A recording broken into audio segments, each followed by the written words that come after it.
Bibles, let's go ahead and turn to Psalm 77.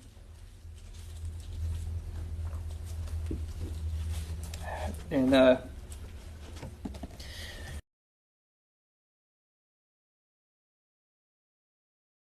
they wrote, "The psalmist shows what fierce combat he had with diffidence and the victory he obtained." I know a lot of big words. I didn't know diffidence. I had to go to my old Oxford to look that up, and came away, it's basically the opposite of confidence, doubt. So the psalmist here is struggling with doubt, lack of confidence, and it says in the victory that he obtained. The pre-title, or whatever you want to call that, says, "To the chief musician, to Jehudath, a psalm of Asaph." So chief musician, obviously this was a psalm that was set to music, as most of them were. Jehudath is an interesting word, whether that's a person or a reference to the type of psalm that's going on, because the word Jehudath means a laudation. We don't use the word laud very often, except from the context of applaud, right? It's the extending of the hands, reaching out and giving some form of acclamation or praise. And so the root word there of laudation has the idea of extending your hands out in worship. Okay? And then a psalm of Asaph. A lot of the psalms in the book of Psalms are written by David. And sometimes we just kind of expect that. Asaph was the name of one of his chief singers. He had taken his group of Levites and he divided them into different categories, and some of the leaders there were Asaph and Herman and some other fellows. And so this is one that was written by one of David's chief singers. And we'll talk a little bit more about that as we go in, but I'm just going to read.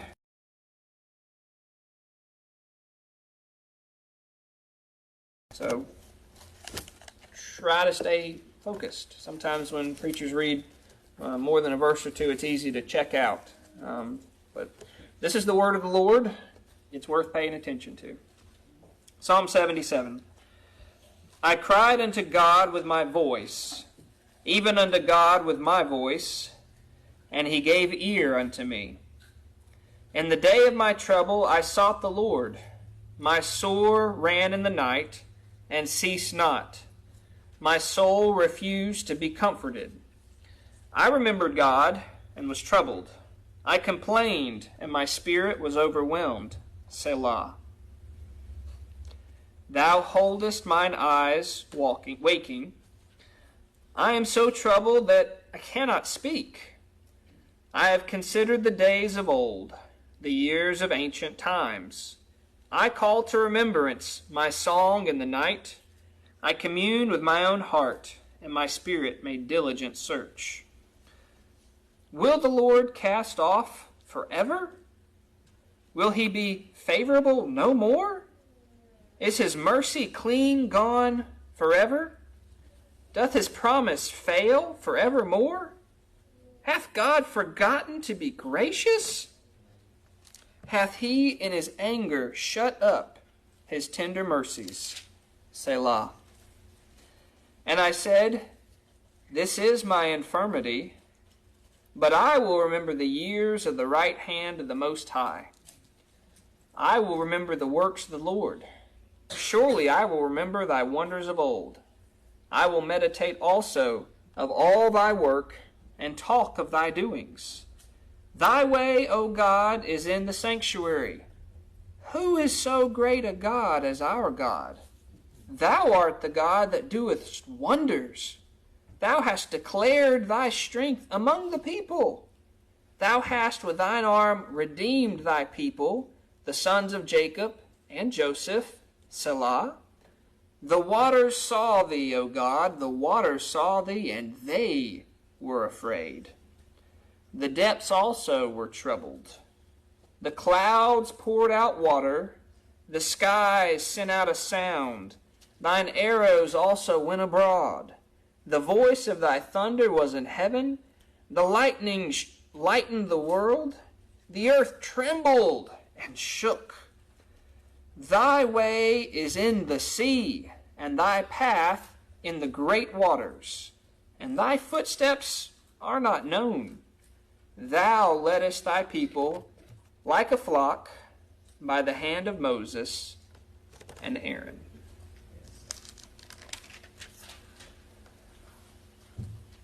Your psalmist starts off really low.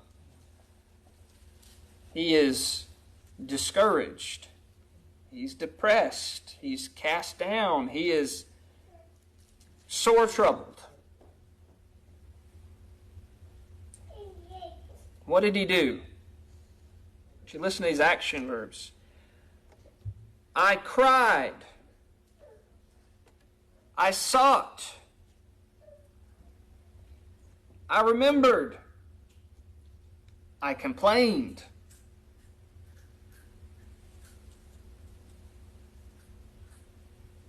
I was so troubled I became silent. He cried unto God with his voice, and God heard him. But he didn't immediately feel better. God heard him. And yet he was still low. In the day of my trouble, I sought the Lord. That's good. Do that. Cry unto the Lord. Seek the Lord. But if you don't immediately feel better, don't stop. Don't feel like, well, he hasn't heard me. He said here, I cried unto the Lord, and he gave ear unto me. To give ear means I'm hearing you. But the trouble that the psalmist had did not immediately disappear. In the day of my trouble, I sought the Lord. My sore ran in the night and ceased not. It sounds like some kind of physical ailment. A sore, I've had a pus-filled wound that's just weeping. I mean, that's gross. That's distressing. He cried unto the Lord, and the pus didn't immediately stop flowing. It continued on. My soul refused to be comforted. Right? There was something there that was so distressing and ongoing that he continued to be in that low state. He continued to be discouraged. He continued to be troubled. I remembered God. I cried to him. I sought him. I remembered him. These are good things. Do them. I was troubled. His troubles continue. Y'all, you've lived very long. You will have trouble. And many times they will continue longer than you would prefer.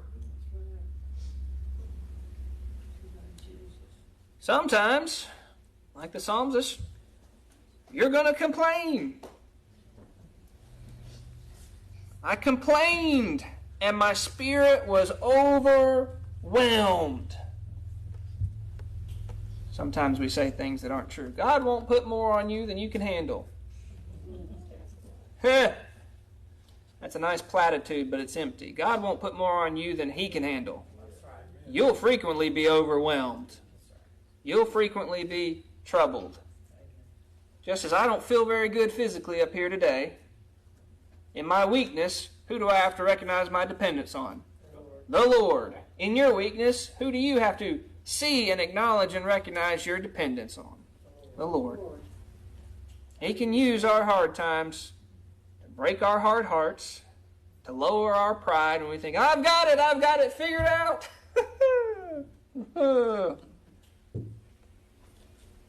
I complained. Sometimes we can complain pretty bitterly to the Lord.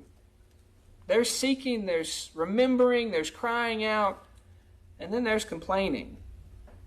This one I do not advise. Complaining has the idea that you're telling God that he's done something wrong. Right? Lord, you really should have handled this differently. That's a pretty bold thing to say to the God of the universe who made everything and everything in it, including you. I don't advise complaining. But I recognize that sometimes we do. This is something that we need to check ourselves. When our prayers become just bitter complaints, that's a time that, Lord, forgive me for complaining. Lord, it's not my place to tell you how to fix things. Ask for your help? Absolutely. Give me wisdom and counsel? Absolutely. Lord, make me submissive to your will? Absolutely. But to bitterly complain because the Lord has not handled something the way that we would prefer it, that ain't right. I complained and my spirit was overwhelmed. Guess what? You won't feel better when you complain to God. That one is not going to improve things. Whoever has felt better after a pity party? No, you just kind of waller in the mud for a time, and eventually you got to do something else. I complained and my spirit was overwhelmed. Selah. Selah. A lot of argument. What does that mean? The way I read these, I read that that's a time to pause. He has said something and you need to chew on it. This is a state that I'm in. Is this a happy state? No. Is this a state that most of us have experienced? Where you're in the night and things just seem to get worse and worse and worse, and you're crying out to God and you're seeking out to God and you're remembering Him, and yet they're not getting better. It's a dark spot. We don't like that spot. And yet, who's still heard our cry? The Lord. Though He hasn't answered in the way that we prefer, He's still heard. Thou holdest mine eyes waking.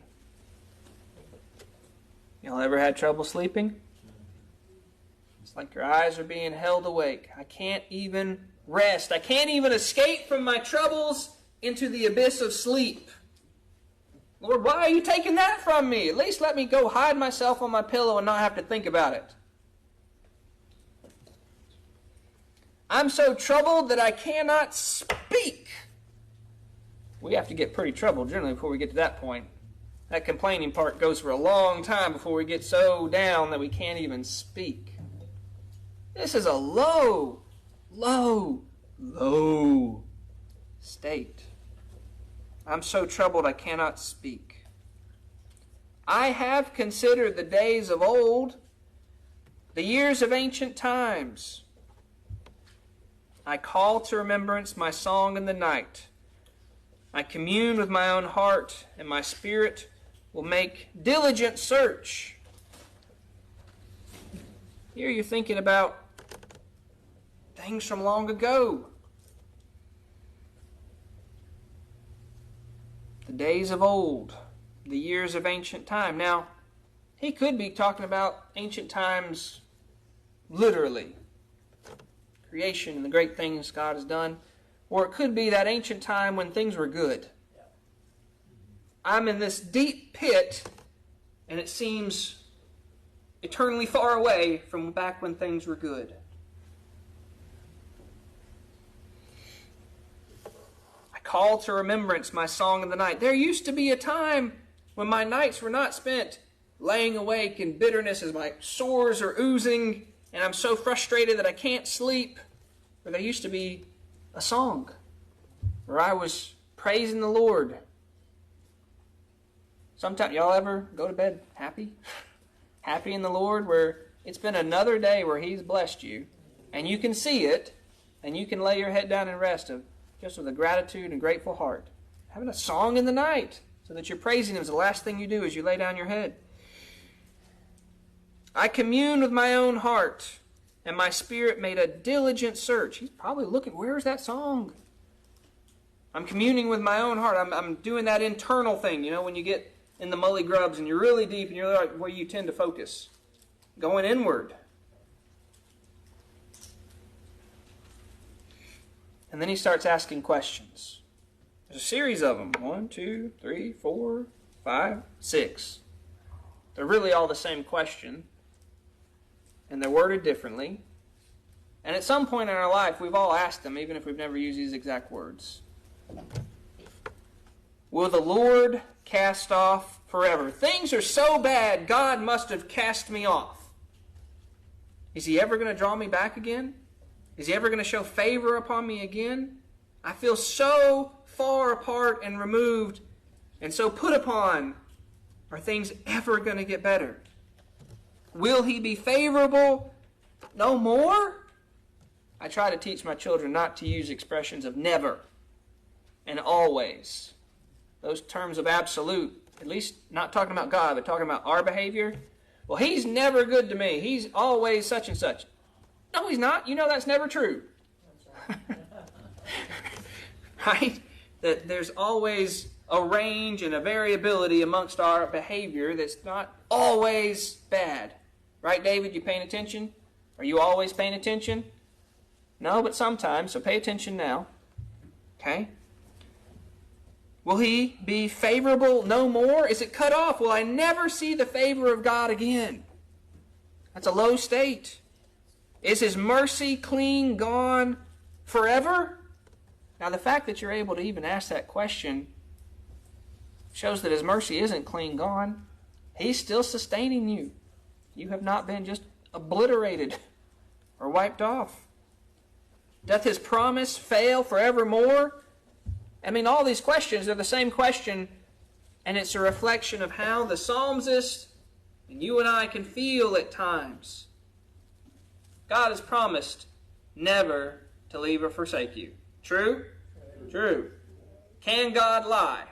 No. Can God change?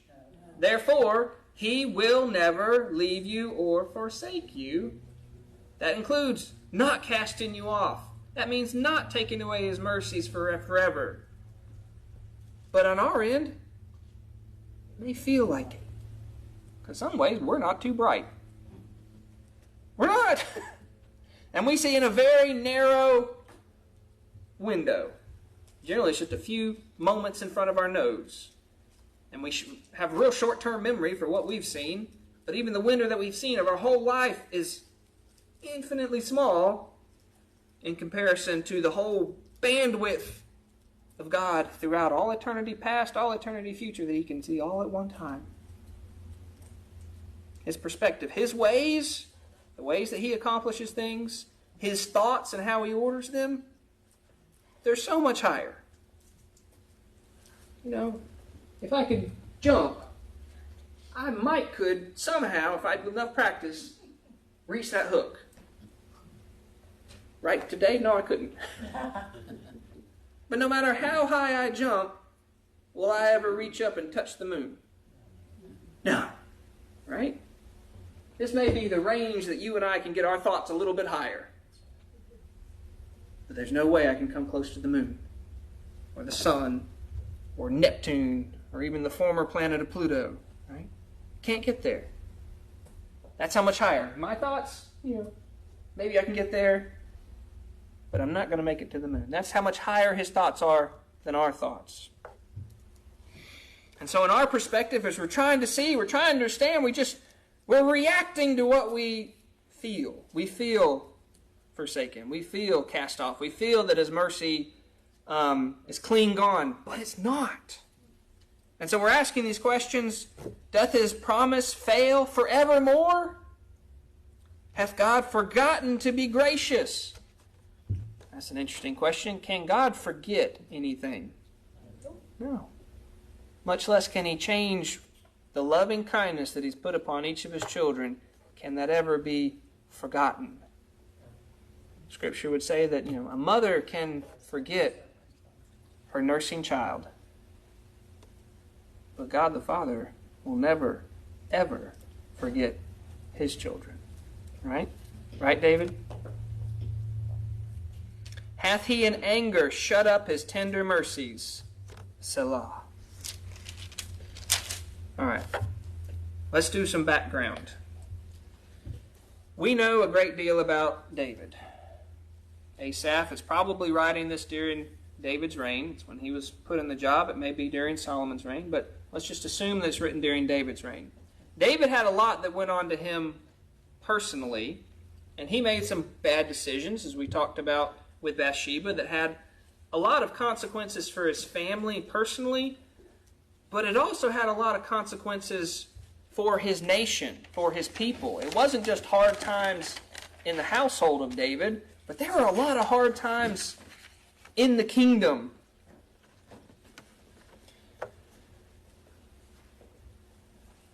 Absalom, in response to his brother raping his sister, waited 2 years and murdered his brother.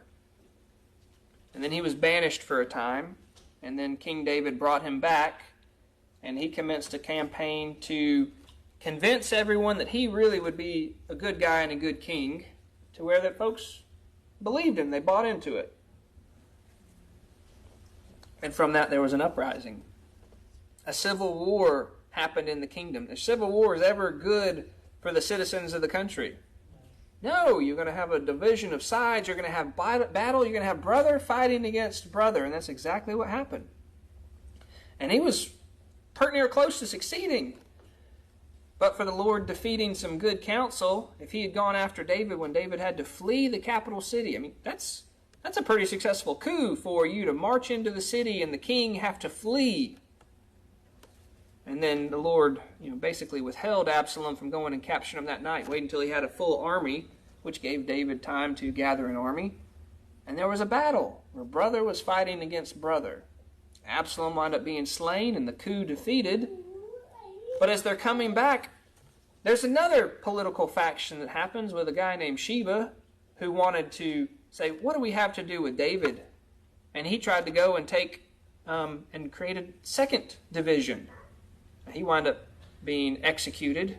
But you've got all this turmoil, all this strife from the king's poor decisions that are affecting other people.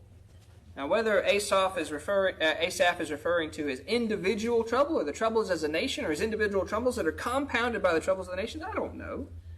But sometimes it's the things going around us and then a combination of things going on inside of us. There was also other troubles later when there was 3 years of famine. What? King David, king after God's own heart, there was famine? There were hard times even when he was king? Yeah, that was in relation to Saul's mistakes. Remember, there had been a truce between Joshua and the Gibeonites. They were tricked him. They pretended to be messengers from afar. And they got a treaty, right? The treaty said, you won't kill us. Well, Joshua upheld that treaty because he's saying we have to abide by our word. Hundreds of years later, King Saul attacks those people. And from that, in David's reign, there's going to be 3 years of famine that occur as punishment for Saul breaking the word of the Israelites of old. Okay? How does that impact all the inhabitants in David's kingdom? You're going through a famine. You're hungry. It's a time of trouble. It's a time of hardship. We don't know what famines are. We know years of bad crops, years where hurricanes come through and make things inconvenient, years where the prices at the grocery store go up. Y'all ever gone to the grocery store and there are no groceries? I mean, we ran out of toilet paper during COVID, but that was an inconvenience, not a there is no food. We've never lived through that. But back then, you didn't have a supply chain where you can draw from the countries of the world, and if you got the most money, you buy the goods and you get the stuff. You had a supply chain of, what can we grow here? Maybe 100 miles that way, 100 miles that way. That's your range. So if it's not raining and there's a drought, there's a problem. Babies are crying and folks are dying. Right? That's a hard time. Any of y'all ever seen somebody dying of hunger on the sidewalk? Oh, we're exceptionally blessed.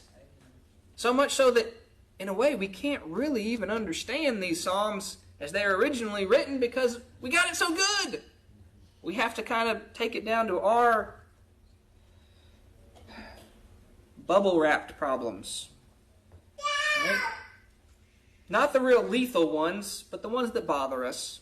And I'm not saying they're not real problems, but they tend to be not life and death, but they're the inconveniences that bother us.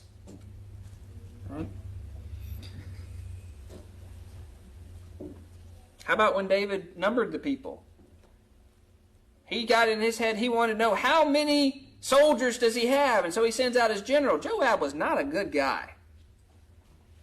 And yet he tries to say, boss, king, this is not a good idea. However many it is, let it be more. But why do you delight in this thing? And David said, no, I want a head count. And so he went out and counted them. And so what can a king do when he's got a head count of his army? Look how strong I am. Look how powerful I am. Look what I've got to control and the might that I've got. And this is, he was a warring king. They went out and they fought. But who was the real leader of all their armies? God, right? That's what made David noble when he fought against Goliath. Not because he had a great arm with a sling, but because he was standing up in the name of God. God's going to deliver you into my hand. And yet, at the end of his reign, he's forgotten that. And he's put himself, kind of like Nebuchadnezzar does, right? Where, look what great empire I've made for my name. And the Lord humbled him. Well, the Lord wound up sending a plague on the nation. Now, he gave David a choice whether they wanted to fall into the hand of his enemies or have 3 months of trouble or 3 days of plague. And he said, well, it's better to fall in the hands of the Lord. I'll have 3 days of plague. They had counted up his soldiers. He had 1.3 million. With that plague, the Lord wiped out 5% of them in 3 days. 70,000 men. I think there's like 40,000 people in Tift County. All right? That's a whole lot of people. 3 days. All right? It wasn't sunshine and roses to live in King David's kingdom. All right? King David was a type for a good king. We'll live in a kingdom where that doesn't happen. Where there is no sorrow and sin and pain and loss and no foolishness of a king that bleeds over onto everybody else. There were hard times to be a citizen of Israel in that day. Again, I don't know exactly what Asaph is referring to, but I thought it's useful to know for someone living back then, what are some of the things they had to experience beyond just the individual problems? Because individuals, we got individual problems, right?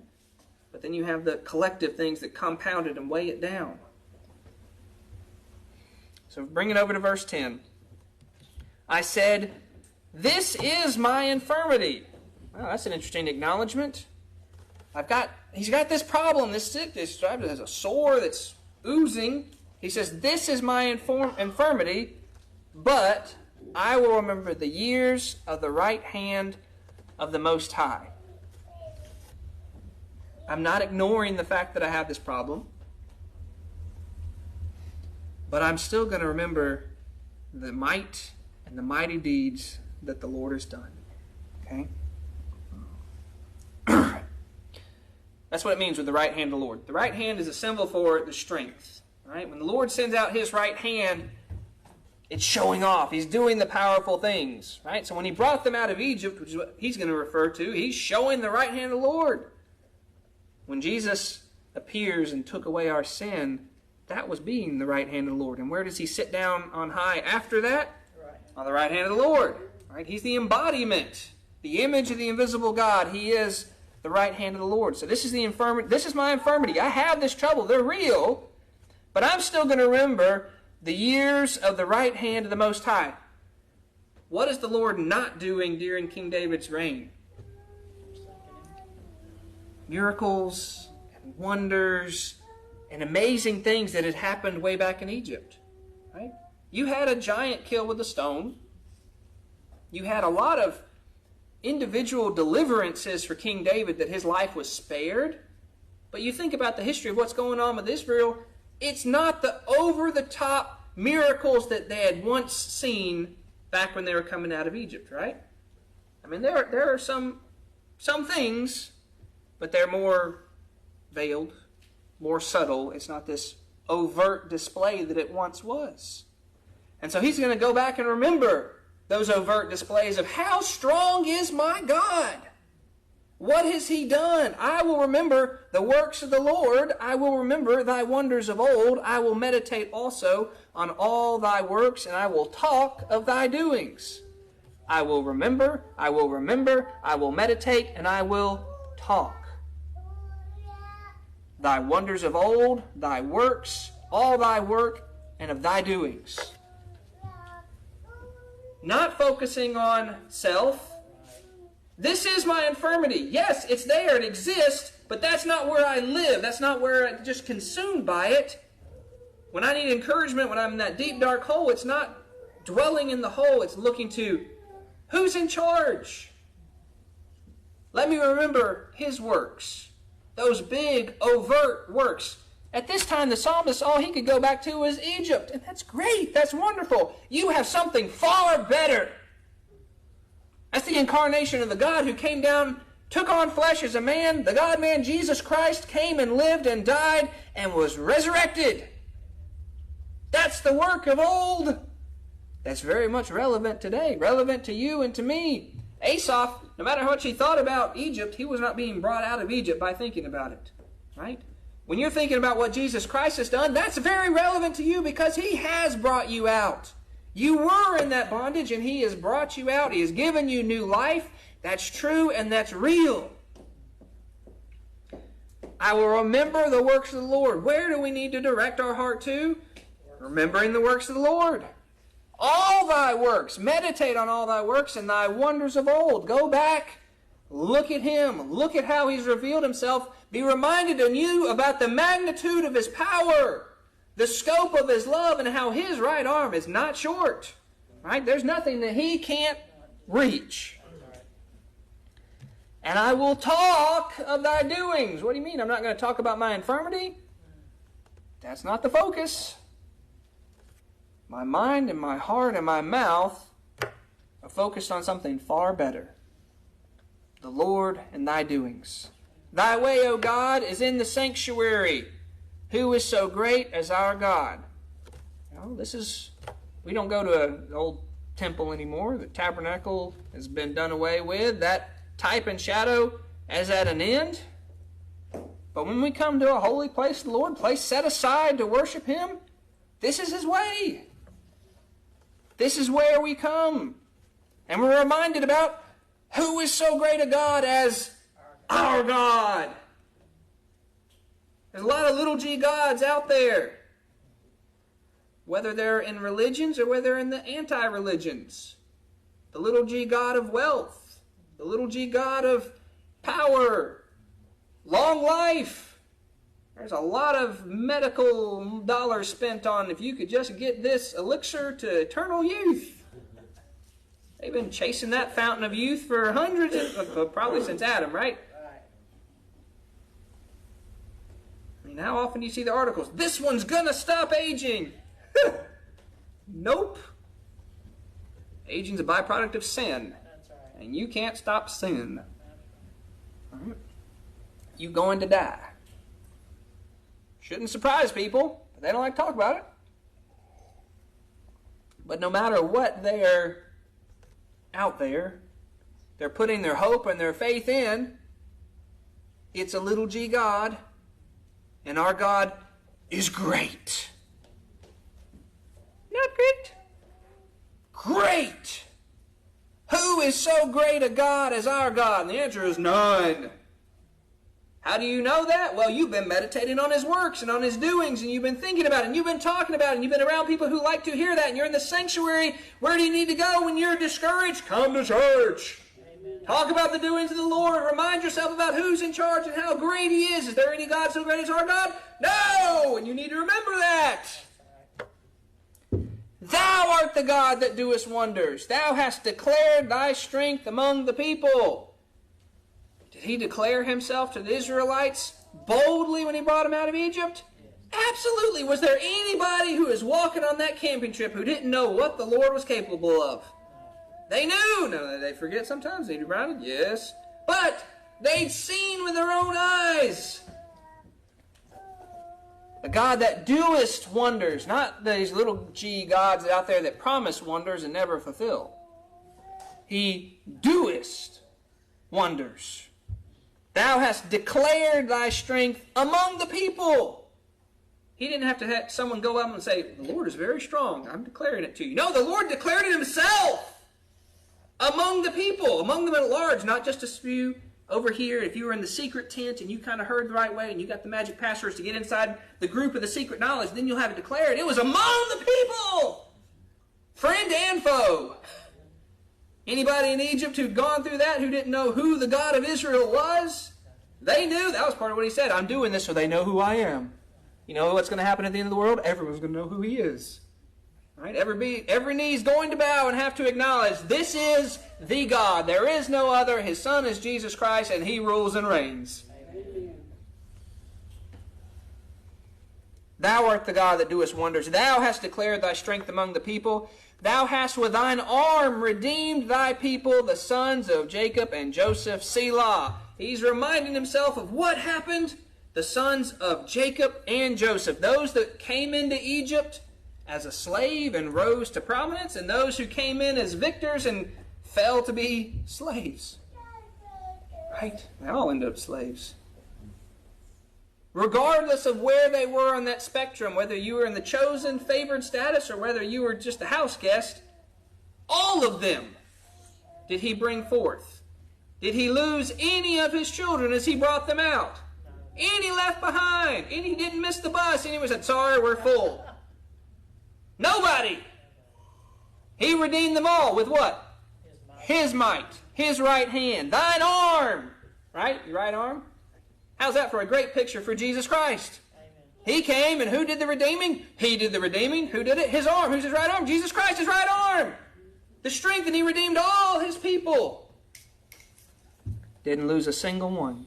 Regardless of where they are on the spectrum of rich or poor or white or black or wherever, Jew or Gentile, there's no difference among the family of God, and he didn't lose a single one. Selah, chew on that. You're in your dark pit, look to the Lord. I've cried unto him, and I've complained to him, and I've been focused on self to him. Focus on him. Focus on his wonders and his works and who he is and what he's done in the grand scheme beyond my little life. And remember how big he is. And what he's done and what he's redeemed me from. And what he's redeemed you from. The waters saw thee, O God, and the waters saw thee, and they were afraid. That's kind of cool. I don't know why, but that just tickles me. Y'all ever been around some big moving water? That's nervousome. Right? You ever seen a car float away? Or a house float away? Moving water, that's not to be trifled with. It's stronger than you and I are. But our God who doeth wonders, it sees God coming and it's afraid. What happened to that old sea? It had to move out of the way. If you gave men 100 years to try and plan that feat, I don't think they could replicate it. And at best, the waters would be begrudging, not afraid. The waters saw thee, O God, the waters saw thee. They were afraid, and the depths also were troubled. Not just the shallow waters, the depths, the deep sea. People try to minimize the crossing the Red Sea. Well, maybe they walked across this little Sark Marsh, and it's about this deep, and, kind of... No. The water stood up as a wall on either side. They crossed a deep sea as on dry land. Could that have been done by any other God? No. It was part of him showing how powerful he was, that he was doing something that no one else could do. He took the hard road, if you will, to show how much stronger he was. The clouds poured out water. The skies sent out a sound. Thine arrows also went abroad. The voice of thy thunder was in heaven. The lightning lightened the earth, and the earth trembled and shook. So before they got to the sea, back when they were in the midst of the plagues, there was a terrible storm.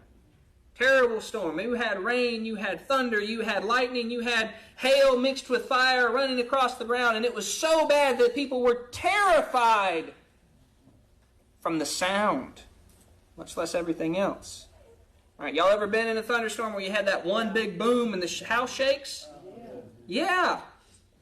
What doesn't keep happening? That doesn't keep going. It's like there's that one kind of big ball of boom. And then everything else kind of feels, okay, we're going to be all right. But what if that kept happening over and over and over and over and over for hour after hour after hour until you're about to go insane and you're terrified? That's what they did. Because the Lord was making a point. That the water is afraid of him, the water reports him. We know that when the Lord was on the sea and his disciples were so afraid, he just had to sit up and tell that water to stop. Peace, be still. And you know what it did? It was still. He can create great calm, and he can create great noise and chaos and terror and fear because it reports to him. Is he the God who's over all creation? Yes! Thy clouds poured out water. You can imagine, we've had some frog stranglers, but imagine a deluge that just, the fat drops don't stop. The sky sent out the sound, thine arrows went abroad. You've got lightning just everywhere, even running across the ground. The voice of thy thunder was in the heaven. The lightning lightened the world. So pitch black outside, and those lightning just, shoo. You're seeing way too much. Sometimes having that light at night, scary. The earth trembled and shook. Not just trembled, but trembled and shook. Where you're kind of questioning the strength of the structure around you. Is this going to fall down on my head because things are shaking so badly just from the sound of this storm? And yet he was the author of it. He was proving a point. Pharaoh had to ask, let the thunder stop. Thy way is in the sea, and thy path in the great waters. He took them the hard way. He didn't say, we're going to go the easiest route. All right, what's point A to B? Like, dads, how do we plan? How do I get there? What's the most fuel-efficient way? How's the cheapest, shortest, easiest, right? We don't choose, all right, we're going to plow straight through the Okefenokee Swamp, take a left at Florida, go through Spain, and then we're going to make it to California, right? He chose the hard way. His way is in the sea, because who's the sea to report to? Him! His path is in the great waters, not the itty-bitty waters, not the shallow waters. He's got the road that can go through the hardest, most difficult thing. And what path did Christ have to walk? Through the hardest and most difficult thing. He had to endure the entire wrath of God for your sins, and he came through it, and he brought us through. Thy footsteps are not known. You can't understand it. You can't predict it. You can't put God in a box and say, well, this is the path that God's going to do. Thou leddest thy people like a flock by the hand of Moses and Aaron. He used men as he was telling them, but he was the one leading them like a flock, like a bunch of sheep. You had to go, but he was the one leading them. He's the God that doeth great, mighty, wonderful works.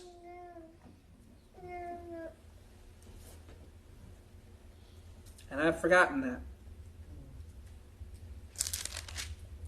In my complaint, and crying, and seeking, and thinking about my infirmities and my little things that overwhelm me, it's like drowning in a puddle. He's not going to let you drown in the ocean of your sin. He's certainly not going to let you drown in the parking lot in a little bit of a gravelly puddle. It may be unpleasant, but he's got you. He's got me. And this is always true.